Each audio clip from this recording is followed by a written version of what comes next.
당신은 최고 축복받은 사람입니다.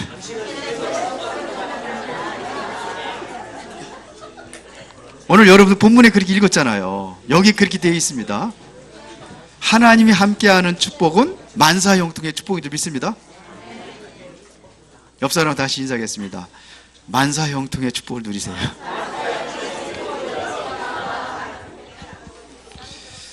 자, 오늘 제목이 뭐예요?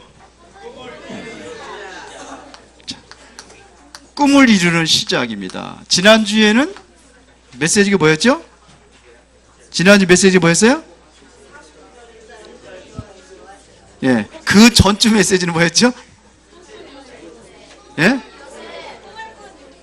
뭐예요? 2주 지나서 모르겠어요? 요셉이 꿈을 꿨습니다. 어떤 꿈을 꿨죠? 창세기 37장 1절부터 11절에 무슨 꿈이었어요? 예. 이것은 11단이 자기 단한테 절하는 꿈은 무슨 꿈이에요? 무슨 왕이요?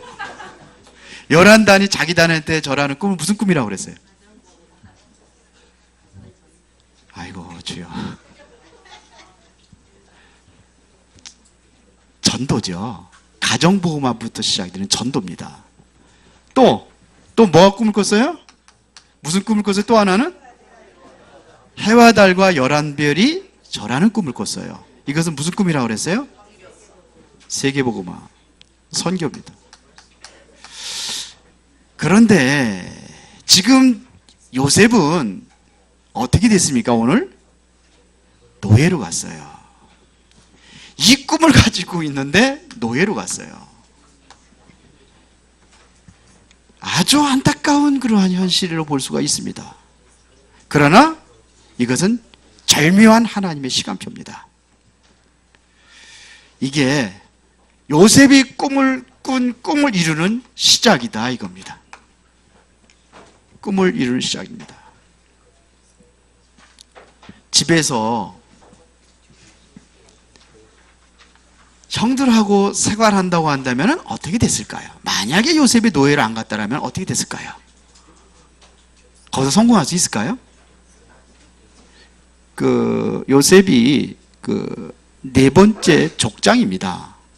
아브라함, 이삭, 야곱, 그 다음에 네 번째가 요셉이에요. 족장입니다. 족장 시대. 족장이라는 것은 요셉이 그 가운데 이제 가장이 되는 거죠, 나중에.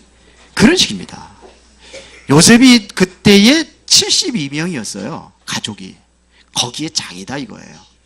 대표적인 마지막에. 그런데 그 집에서 살아봤자 뭐가 되겠습니까? 결국은 그렇게 살다가 죽는 겁니다. 형들하고 싸우고 재산 싸움하고 이러다가 죽는 거예요. 뭔지 아시겠습니까? 그런데 보세요. 이게 하나님이 주신 전도와 선교라는 이 비전을 이루는 시작이다 이겁니다. 비전을 이루는 시작입니다. 하나님께서는 이 비전을 언제부터 줬느냐? 아브라함을 부를 때부터 줬습니다. 창세기 12장 1절부터 3절에 보니까 아브라함을 부를 때 뭐라고 그랬습니까? 내가 너로 큰 민족을 이루게 할 것이다 그랬어요. 내 이름을 창대하게 할 것이다 그랬어요. 너는 복의 근원이 될지라. 땅의 모든 족속이 너로 말미암아 복을 얻을 것이다 그랬어요. 모든 족속이 뭐냐면 복음 듣겠다는 겁니다. 복음 듣게 하겠다는 겁니다. 이게 선교입니다. 창세기 22장 여기도 보면은 창세기 22장 13절부터 20절입니다. 이게 누굽니까? 이삭이 하나님의 앞에 번제물로 드려진 이후에 똑같이 주신 축복입니다. 이게 뭐냐? 내 씨가 크게 번성하리라. 하늘의 별과 같이 바다의 모래같이 번성할 것이다. 뭘 얻게? 대적의 문을 얻을 것이다 그랬어요. 뿐만 아니라 내가 너로 큰 민족을 이루겠다. 내 씨로 말미암아 천하만국이 복을 얻을 것이다 그랬어요. 예수님께서 베드로를 불렀을 적에 마태복음 4장 19절에 읽겠습니다. 나를 따라오너라. 내가 너로 뭐? 사람 낳는 어부가 되게 하리라 그랬어요. 이게 다 무슨 얘기인지 들어보세요. 마가복음 3장 13절부터 15절에 보니까 12제자를 부르셨는데 원하는 자들을 부르시 나온지라 그랬어요. 그러면서 뭐가 하겠다고요? 함께 있게 하게 하며 또 전도도 하고 귀신을 내어 쫓는 권능도 있게 하렴이라 그랬어요. 부르심에 대한 이유가 있어요. 하나님이 이들을 향한 뭘 가지고 있냐? 비전을 가지고 다 부르셨다는 얘기입니다. 그렇죠. 마태복음 6장 33절에 보니까 그러면서 얘기합니다. 이 제자들한테 얘기한 겁니다. 너희는 먼저 그의 나라와 그의 의를 구하라. 그리하면 이 모든 것을 너에게 더해 주시리라. 이렇게 말씀하셨습니다. 이 전도와 선교에 대한 이것을 깨닫지 못하면은 노예가 되는 겁니다. 여러분들의 후대들이 뭐가 되느냐? 노예가 되는 거예요. 성경은 그렇게 말하고 있습니다. 노예로 가게 되어 있습니다. 그래서 전도와 선교를 알고 있는 요셉이 노예로 가는 것처럼 보이지만 이 길이 뭐냐? 전 세계를 살릴 수 있는 통치자로 가는 길입니다. 통치자로 가는 시작이다 이런 얘기예요. 이거를 누가 맡겠습니까? 하나님의 절대 계획은 사람이 바꾸는 게 아닙니다. 사람이 바꿀 수가 없습니다. 여러분들을 부르신 이유가 뭐냐? 바로 이 일을 위해서 부르신 줄을 믿습니다. 흑암 세력을 막는 전도, 정말로 전 세계를 살리는 선교를 위해서 불렀습니다. 오늘은 안류주일인데요. 제가 그 세계 선교 현장들을 쭉 돌아보면 참 안타까운 일이 많아요. 이번에도 중앙아시아의 어디입니까? 우즈베키스탄. 거기에 계신 현지 목회자들, 이게 사명자들이에요. 생명 건 사람들입니다. 현지 목회자들이. 근데 이분들이 너무 고생을 한 거예요, 그동안에. 그래서 사모님이 암이 걸렸어요. 근데 거기에 우즈베키스탄에 그 제자 하나 찾기 얼마나 힘들어요. 근데 제자 찾았는데 사모님 암이라. 근데 그분만 그런 게 아니라 다른 목사님의 사모님도 암이요. 암이 걸린 거예요. 근데 그런 나라에서는요, 암 걸리면은 힘들어요, 살기가. 근데 생명건 전도도 안 돼. 어떻게 되겠습니까? 그렇다고 우리 거기에 담당자 노영 목사님이 전화 왔어요. 어떻게 좀 3천만 원 든다네. 참 안타깝구나. 우리 힘이 없잖아. 그리고 제가 이번에 팔라원에 갔다 왔잖아요. 10월 달에. 팔라원에 갔다 왔는데 거기 RCC 대학이 세워졌어요. 그게 오래전부터 이제. 그런데 열악한 환경 속에서 대학을 세워가지고 거기는 선교사님들이 뭔가 필리핀에 선교 운동을 하기 위해서 이 후대들을 살려서 일으켜야 되겠다는 거죠. 현장에 들어가는 것보다도 후대들.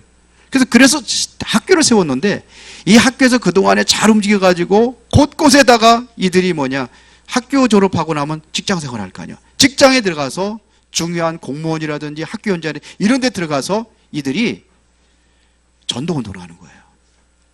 그런데 문교부에서 학생들 더 이상 받지 말을 해요. 왜 그러냐?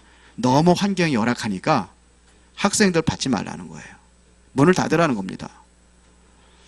거기 요구하는 게 있어요. 문교부에서 도서관이 있어야 되고 쭉 이런 게 있어요. 근데 그게 안 되니까는 문 닫으라는 거예요. 그래서 2년 동안 학생들을 받지 못했대요.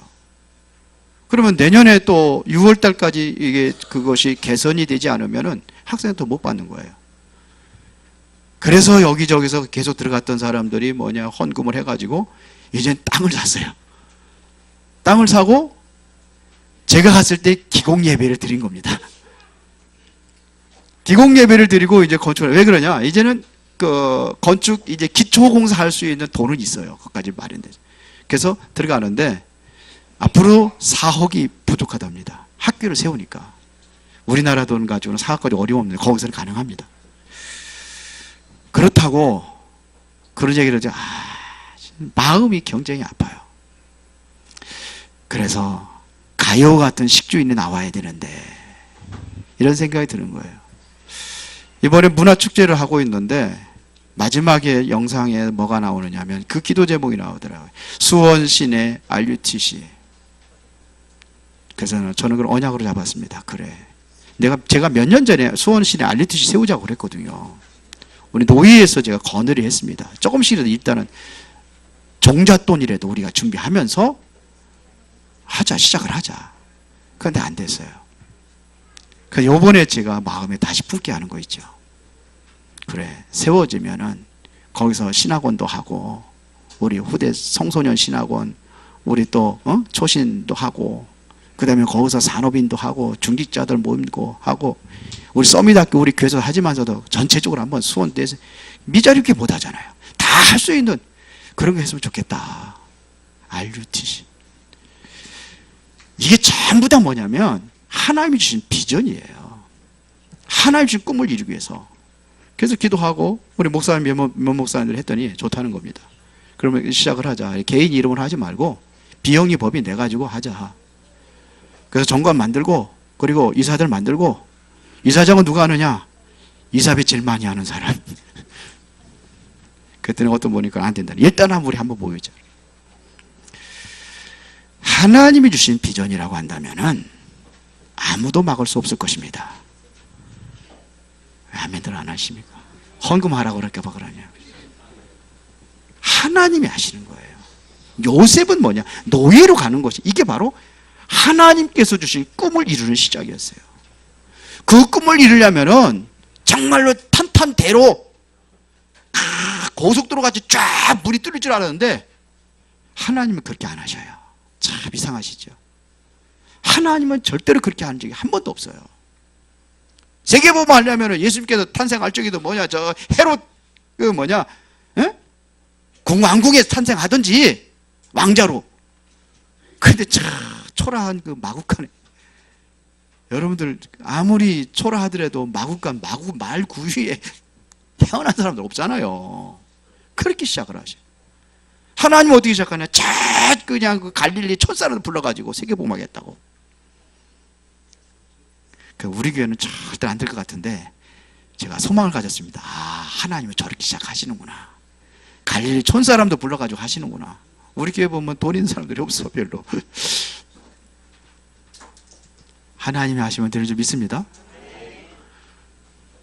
그럴 때 아멘 좀 크게 하십시오. 하나님이 하시면 돼요. 내가 하는 걸로 착각하는 게 안 되는 겁니다. 하나님이 하시면 됩니다. 하나님은 어떻게 하느냐? 이렇게 얘기합니다.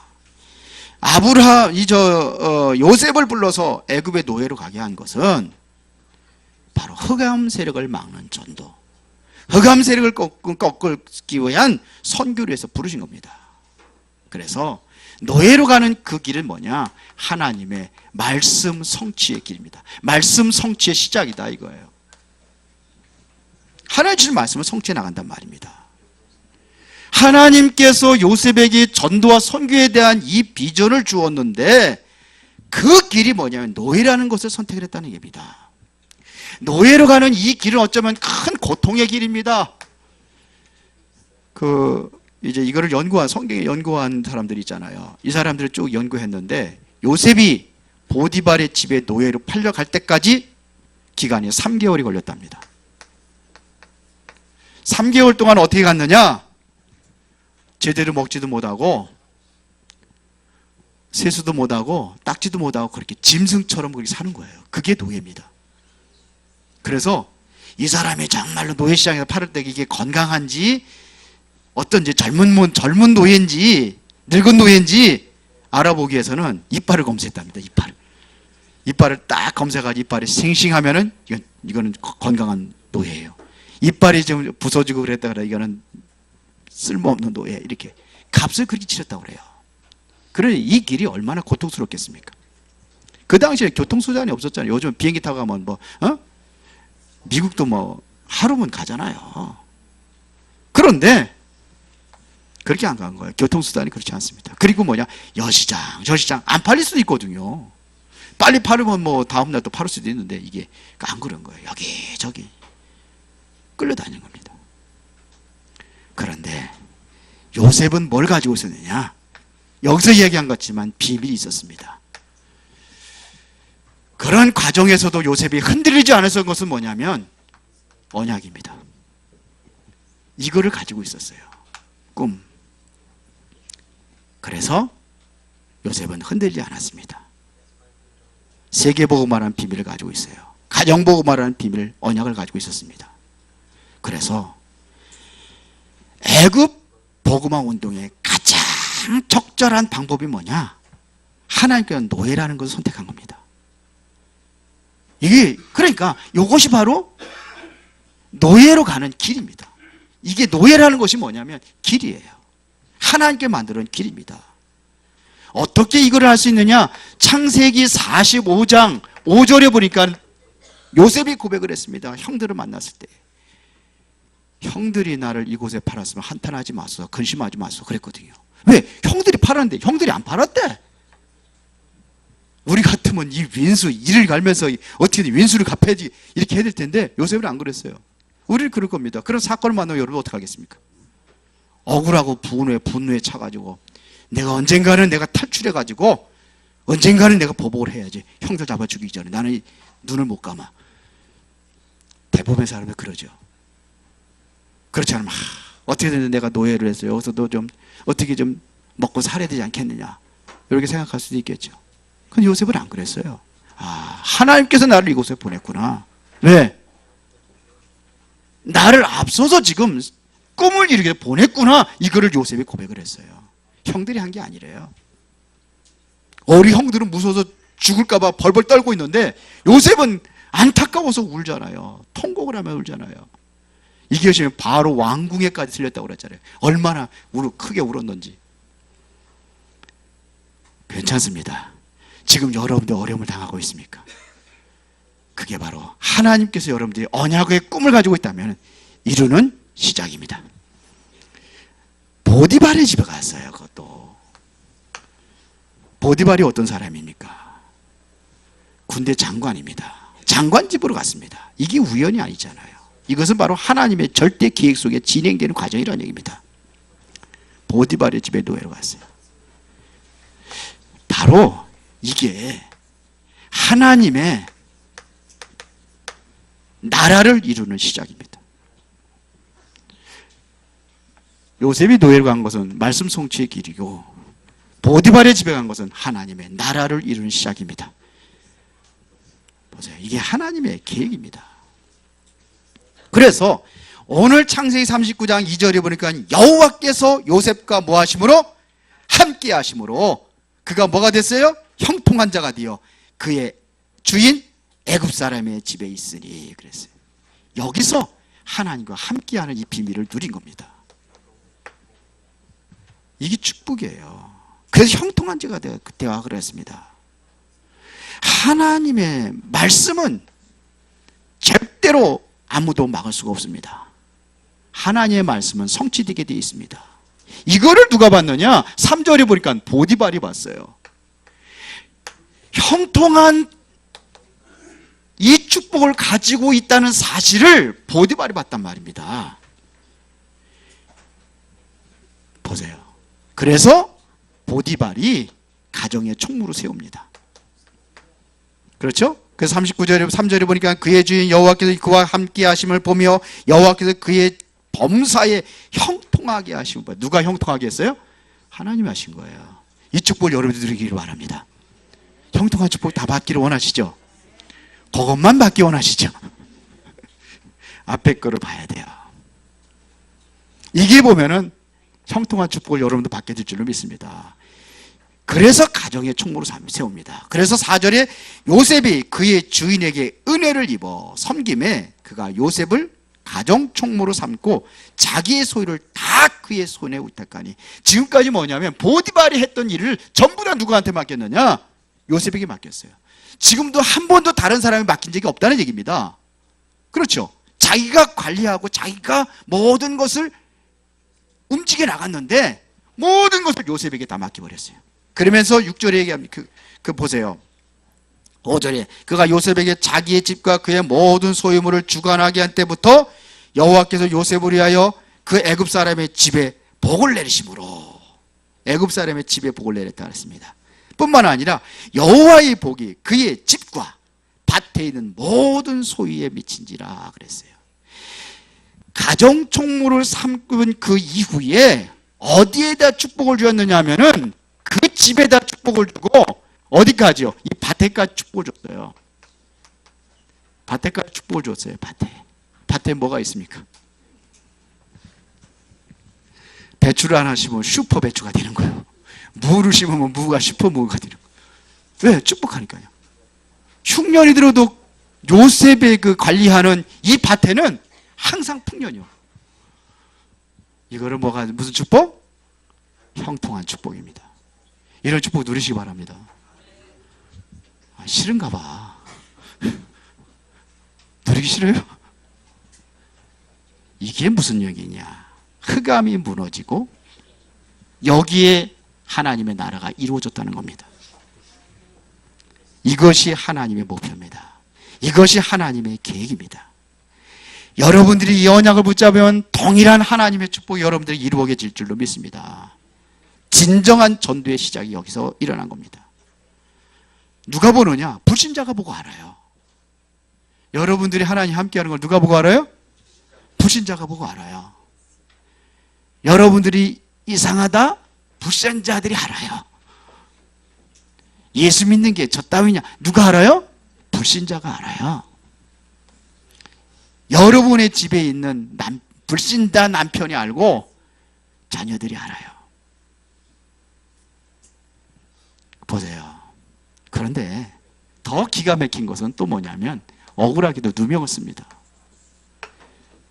이후에 누명을 씁니다. 그 이후에 쭉 읽어보면 그렇습니다. 요셉은 참 준수하고 참 영리한 사람이에요. 그래서 39장 6절에 보면 마지막 하반절이 요셉은 용모가 뭐예요? 빼어나고 아름다웠더라. 그래서 보디발의 아내, 이 주인의 보디발의 아내가 미혹을 하는 거예요. 눈짓을 했단 말입니다. 자꾸 매일같이 눈짓을 했어요. 그런데 요셉이 하여튼 그 방에 청소하러 갔는지 뭐 하러 갔는지 가다 그 여자 딱 단둘이 있었던 거예요. 그 여자가 미혹을 하는 거예요. 자꾸 그때 우리 둘밖에 없지 않냐. 그러니까는 요셉이 얘기하는 겁니다. 주인께서 나에게 모든 것을 관할할 수 있는 것을 나에게 주었지만 당신은 아닙니다. 당신은 나한테 맡기지 않았습니다. 내가 마음대로 할 수 없습니다. 그러고서 이제 나오니까는 여자가 옷을 잡은 거예요. 유대인들의 옷은 어떤 옷인지 아시죠? 그냥 두르고 다니는 거예요. 보자기 갖다가. 그거를 잡아가지고 벗겨졌어요. 그래서 어떻게 되겠습니까? 벗은 채로 도망했어요. 그랬더니 이 여자가 요셉을 보디발에게 이야기한 거예요. 당신의 종이 나를 겁탈하려고 했다고. 그랬는데 요셉은 항의를 해야 될 거 아닙니까? 아니다. 사실을 얘기해야 될 거 아닙니까? 그건 요셉은 얘기 안 했어요. 왜 안 했는지 아십니까? 이게 바로 꿈을 이루는 출발의 기회입니다. 새로운 출발의 기회입니다. 그래서 요셉이 얘기 안 했어요. 뭐냐? 언약 잡은 게 있거든요. 언제까지 노예로 있을 사람이 아니에요. 언제까지 보디발의 집에 있으면 안 됩니다. 언젠가는 나와야 돼요. 이게 뭐냐? 찬스입니다. 우리는 다르게 보죠. 현실만 보고 지금 있는 문제만 보잖아요. 그런데 아닙니다. 찬스입니다. 그래서 변명하지 않은 겁니다. 조금만 변명했다고 한다면 요셉이 어떤 사람이라는 거 누가 잘 알아요? 보디발이 잘 알아요. 이미 다 보았습니다. 알아요. 한 번만 얘기하면은 요셉이 보디발이 항상 같이 있는 아내 심성 모르겠습니까? 잘 알지요. 그래서 그러면 한번 다시 한번 뒷조사 해보고 그래야 될 거 아니에요. 근데 그러지 않았습니다. 왜? 요셉이 말 한마디 없으니까 그냥 누명서 간 거예요. 이게 요셉이 사는 길이고 보디발의 아내를 살리는 길이요. 그래서 어디로 갔습니까? 이제 결국은 감옥에 들어갑니다. 그런데 이 감옥이 어떤 감옥인지 아십니까? 요 감옥이 바로 정치인들이 수용되는 감옥입니다. 거기에 간 거예요. 보디발은 어떤 사람이냐? 군의 총책임자입니다. 그래서 그 집에 이런 감옥을 만들어놨는데, 그러다 보니까 뭐냐면 왕궁에서 일하는 그런 장관들이 갇혀있는 감옥이 됐습니다. 들었죠? 그렇죠? 그래서 여기서 이 감옥은 뭐냐면 소중한 만남이 이루어지는 과정입니다. 만남이라는 게 중요해요. 누구를 만나느냐가 이게 중요합니다. 그래서 여러분들, 저는 항상 기도할 때 그래요. 저는 누구랑 만난다 그러면 항상 기도합니다. 이분과의 나의 첫 만남이 정말로 창조적인 만남이 되기를 원합니다. 그렇게 기도를 해요. 바울에게 그 만남의 축복 주었잖아요. 바울에게 브리스가울라를 만나게 하고, 그러잖아요. 야손 만나게 하고, 루디아 만나게 하고, 이들을 통해 가지고 모든 지역마다 교회가 세워지고 그런 응답 받잖아요. 그런 만남이 되기를 원합니다. 저는 항상 기도해요. 여기서 이 만남이 이루어진 거예요. 감옥에서. 보세요. 이게 바로 세계 복음화할 수 있는 중요한 인물을 만나는 겁니다. 이 만남이 이루어졌어요. 혹시 나는 어려움 당하고 있습니까? 그럼 올바른 언약을 붙잡고 하나님의 약속의 성취되는 그 주역으로 쓰임받기를 진심으로 축원합니다. 그래서 결론입니다. 우리가 꼭 이해해야 될 것이 있습니다. 우리가 뭘 이해해야 되느냐? 전도와 선교입니다. 전도와 선교를 바로 이해했다는 것은 하나님의 말씀을 바로 이해한 겁니다. 말씀을 바로 이해했다면 뭐냐? 전도와 선교라는 것을 마음에 안 품을 수가 없어요. 왜 그렇습니까? 하나님의 말씀에 초점이 거기에 맞춰 있기 때문에 그렇습니다. 전도와 선교를 이해했다는 것은 재앙을 막는 사명을 이해한 것입니다. 내가 왜 살아야 되는지, 내가 무엇을 위해서 살아야 되는지, 이거를 이해한 것입니다. 전도와 선교를 이해했다는 것은 지금 역사의 흐름을 바로 이해한 것입니다. 역사는 복음 중심으로 흐르고 있습니다. 전도와 선교 중심으로 역사는 흐르고 있습니다. 오늘이 며칠입니까? 2018년 11월 25일이라는 날짜. 이게 바로 예수 그리스도의 복음의 흐름의 가장 포인트 중심으로 지나가고 있는 겁니다. 그렇죠? 누가 만들었습니까, 이거? 하나님이 그렇게 하시는 거예요. 복음 받은 민족, 복음을 배척한 민족. 지금도 보면 보이잖아요. 어떻게 되고 있는지. 보세요. 복음 받았다가 복음 놓치니까 어떻게 됐는지 보고 있잖아요. 역사의 흐름이 그렇잖아요. 성경의 흐름이 그렇잖아요. 이스라엘 백성들이 언제 저주와 재앙, 멸망당했는지 알잖아요. 이것 중심으로 흐르고 있습니다. 여기에 여러분들이 주역이 되라 이겁니다. 그러면 선교를 하는데 세 가지 방법이 있어요. 그게 뭐냐? 억지 선교가 있습니다. 억지 선교. 하도 한가니까 무지해서 못 깨드리니까 살리기를 해야 되겠으니까 일부러 하나님께서 뭐냐? 노예로 보내는 거예요. 일부러 뭐냐? 포로로 보내는 겁니다. 왜 그러냐? 완전히 속고기 되게 만드는 거예요. 이 억지 선교예요. 이렇게 해야 되겠습니까? 그런 거 하면은 나도 모르게 하는 경우가 있어요.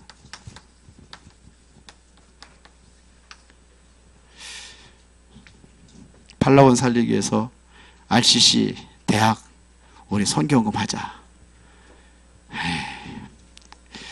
없어도 그냥 목사님이 하자고 그러니까 같이 하자니까 연합을 했어. 그게 바로 세계 살리는, 필리핀 살리는 역사가 일어났다. 이번에 선교사 대회 하잖아요. 그래 그럼 하자.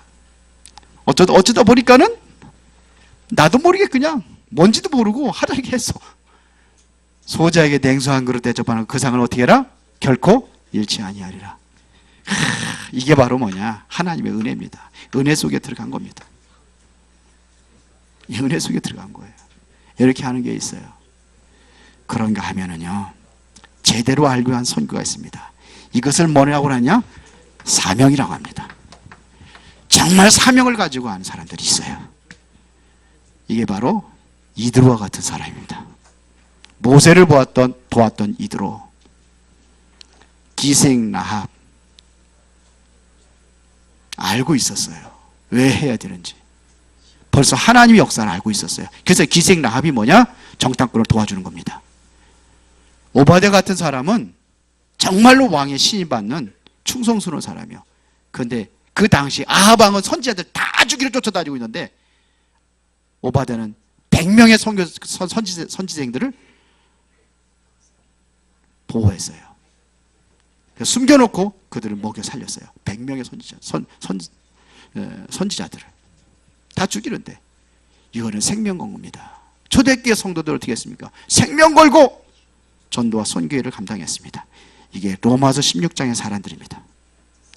위험 속에서도 전도와 선교의 사명을 감당한 사람들, 이런 사람도 있습니다. 자, 선교운동은 우리의 힘으로 하는 게 아닙니다. 하나님이 우리를 통해서 직접 하시는 것입니다. 그래서 하나님은 진짜로 복음운동, 전도운동, 선교에 결단하면은 모든 현장에 하나님께서는 축복하실 수밖에 없습니다. 왜? 성경이 그렇게 되어 있습니다. 여러분들 산업에 하나님의 나라가 이루어지게 하는 것이 뭐냐? 전도와 선교입니다. 그렇죠. 이거 하는 겁니다. 여러분들 가정과 가문에 하나님의 나라가 이루어지게 하는 겁니다. 이게 전도입니다. 그래서 12월 25일 날은 우리가 이제 초청 예배로 드립니다. 추수감사절날은 제대로 못했는데 설탄절을 한번 제대로 한번 해보세요. 초청장도 만들고 있습니다. 이름만 딱 써가지고 초청하는 거예요. 그러면 이제는 그 초청한 사람들은 이름에 전도부에다 보고를 하면 됩니다. 누구누구 오기로 했다고. 25일 날입니다. 25일 날은 성탄절 예배를 초청 예배를 드립니다. 그리고 우리 랩런트들이 또 문화 공연도 할 겁니다. 준비할 겁니다. 그리고 맛있는 것도 함께 먹고 어우러지는 그러한 시간을 가지려고 합니다. 여기에 여러분들이 증인으로 서시기를 바랍니다. 하나님께서는 증거를 주실 겁니다. 선교사 데이도 있고 12월 9일 날은 우리 특별히 마지막 한 해를 마무리하면서 선교 헌신 예배도 있습니다. 정말로 여러분들이 이 응답을 누리시기를 예수의 이름으로 축원합니다. 살아계신 아버지 하나님께 진심으로 감사를 드립니다. 오늘 꿈을 이루는 그 응답의 시작이 어려운 형편 속에서 시작된다는 사실을 우리가 분명히 알게 하시고, 지금이 바로 기회라는 기회의 응답을 누릴 수 있도록 성령의 충만함으로 역사하여 주시옵소서. 모두에게 이 말씀을 듣고 마음에 감동된 요셉처럼, 하나님의 감동된 요셉처럼 그렇게 쓰임받게 하여 주옵소서. 예수 그리스도 이름으로 기도드리옵나이다.